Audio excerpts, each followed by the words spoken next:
Negara Palestin pasti merdeka.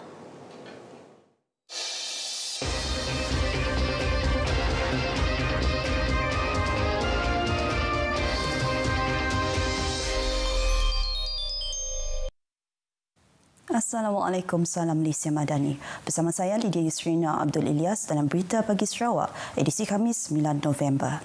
Kita mulakan dengan perkembangan ini. Petroleum Sarawak Berhad Petros akan memperkukuhkan kerjasama dua hala dengan Petroleum Nasional Berhad Petronas dalam menguruskan minyak dan gas termasuk penerokaan di luar pantai Sarawak. Menurut Premier Sarawak, perkara tersebut antara topik utama perbincangan di antara Kerajaan Sarawak dan Petronas. Datuk Petinggi Tan Sri Abang Johari berkata, dialog tersebut juga menyentuh mengenai industri pemerangkapan, penggunaan dan penyimpanan karbon CCUS selain tanggungjawab sosial korporat CSR pihak Petronas dalam bidang pendidikan selain fenomena perubahan iklim. Beliau berkata demikian kepada pemberita ketika ditemui selepas mempengerusikan dialog Kerajaan Sarawak dan Petronas di Kuala Lumpur. Tambahnya, Kerajaan Sarawak juga bersedia untuk bekerjasama dengan pihak Petronas dalam meneroka pengeluaran tenaga alternatif selain daripada minyak dan gas seperti hidrogen.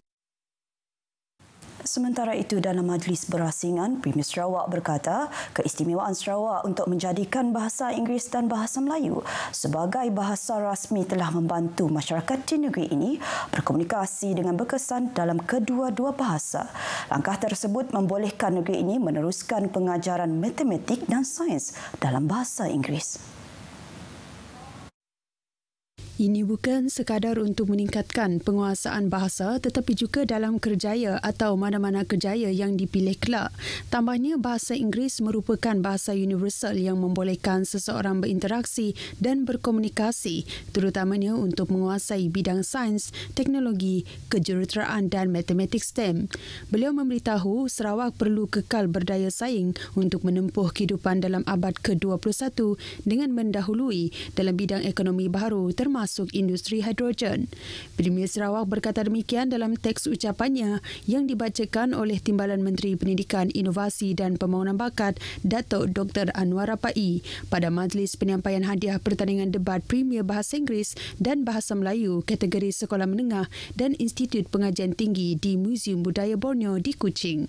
Dalam pertandingan tersebut, Sekolah Persendirian St. Joseph membolot johan pendebat terbaik dan pendebat terbaik keseluruhan bagi kategori Bahasa Inggeris Sekolah Menengah, manakala Universiti Malaysia Sarawak UNIMAS memenangi keseluruhan bagi kategori sama yang dipertandingkan untuk Institut Pengajian Tinggi. Bagi kategori Bahasa Melayu pula, Sekolah Menengah Kebangsaan Baru Bintulu menjadi johan dan pendebat terbaik pendebat dari SMK Sri Aman.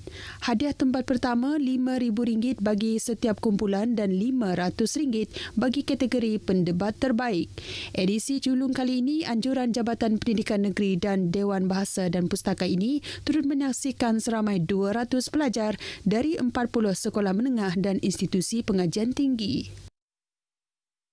Kepakaran anak-anak Sarawak amat diperlukan bagi memacu industri semikonduktor dan reka bentuk chip di negeri ini.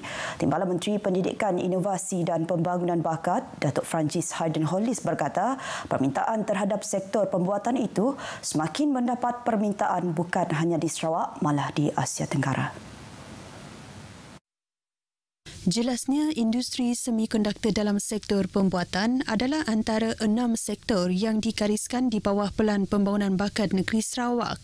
Menurut Datuk Francis lagi, semikonduktor dan reka bentuk chip juga sebagai persiapan Sarawak ke arah 2030 seperti yang dinyatakan di dalam Strategi Pembangunan Pasca COVID-19 PCDS 2030.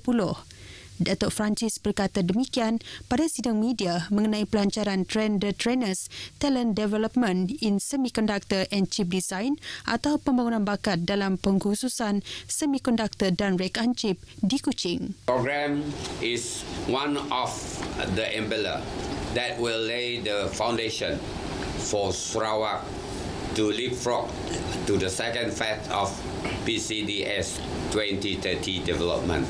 Katanya program jangka pendek selama 6 bulan itu akan dilancarkan pada 14 November depan menyasarkan kira-kira 30 graduan yang mempunyai ijazah kejuruteraan dan para graduan akan disaring sebelum layak menyertai program tersebut bagi kohort pertama. Dedahnya lagi, program itu akan bekerjasama dengan beberapa tenaga pengajar dari institusi pengajian tinggi di Sarawak dan pemain industri semikonduktor antarabangsa untuk menghasilkan rekaan chip dari Sarawak. Usaha kolektif kerajaan, badan bukan kerajaan, institusi akademik, sektor swasta serta komuniti perlu diteruskan bagi memastikan kesejahteraan bandar-bandar di Sarawak. Timbalan Menteri Utiliti dan Telekomunikasi, Datuk Dr. Abdul Rahman Junaidi berkata, kerjasama melalui kebijaksanaan dan kreativiti juga penting dalam usaha menangani pelbagai isu yang dihadapi oleh bandar serta komunitinya. Beliau berkata demikian pada penutupan edisi kelima Forum Bandar Malaysia 2023 MUF 2023 Peringkat Kebangsaan Anjuran Bersama Urbanis Malaysia dan Kerajaan Sarawak di Kuching. Sementara itu, Datuk Dr. Abdul Rahman berharap forum 5 hari berkenaan dijadikan sebagai pemangkin kepada dialog dan tindakan yang berterusan ke arah mewujudkan bandar yang bukan sahaja lebih sesuai untuk didiami dan mampan tetapi juga lebih inklusif dan saksama. Seramai 8,318 peserta terlibat dalam pelbagai aktiviti yang dijalankan sepanjang persidangan pembangunan mampan terbesar negara. Ini termasuk lebih 300 penceramah dan ahli panel antarabangsa dan tempatan daripada lebih 106 sesi forum dan acara terbuka. Seorang lelaki tempatan telah berjaya ditahan oleh sepasukan pegawai dan anggota polis dari Jabatan Siasatan Jenayah Narkotik JSJN. Ibu Pejabat Polis Kontijen Sarawak berumur 25 tahun dipercayai terlibat dengan aktiviti pengedaran dadah di Miri. Ketua Polis Daerah Miri ACP Alexan Naga Cabu dalam kegiatan media berkata lelaki terbabit ditahan dalam serbuan ke atas sebuah pusat hiburan di pusat Bandara Miri sekitar pukul 9.30 malam pada Isnin lepas. Hasil pemeriksaan dan serbuan, pihak polis turut merampas sebuah beg yang berisi pelbagai jenis dadah disyaki ekstasi seberat 935.10 gram dan ketamin dengan anggaran berat 8.40 gram.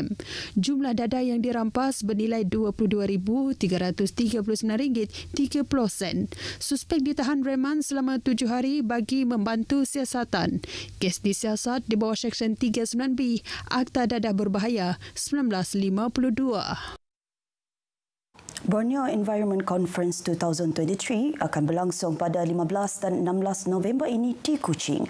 Pengurusinya Profesor Dr. Lau Seng berkata, tujuan persidangan itu diadakan bagi memberi kesedaran kepada orang ramai tentang perubahan iklim dan cara untuk menangani isu tersebut.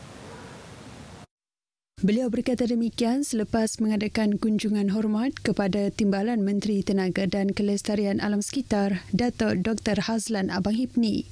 Dalam kunjungan itu, beliau juga telah menjemput Datuk Dr. Hazlan untuk hadir merasmikan persidangan itu.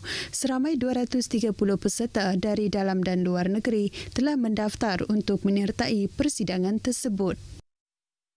Berita Pagi Sarawak berakhir di sini. Ikuti Stadium RTM selepas ini untuk perkembangan sukan tanah air dan antarabangsa. Saya Lydia Yusrina Abdul Ilyas dari sungai hingga ke segara Palestin pasti merdeka.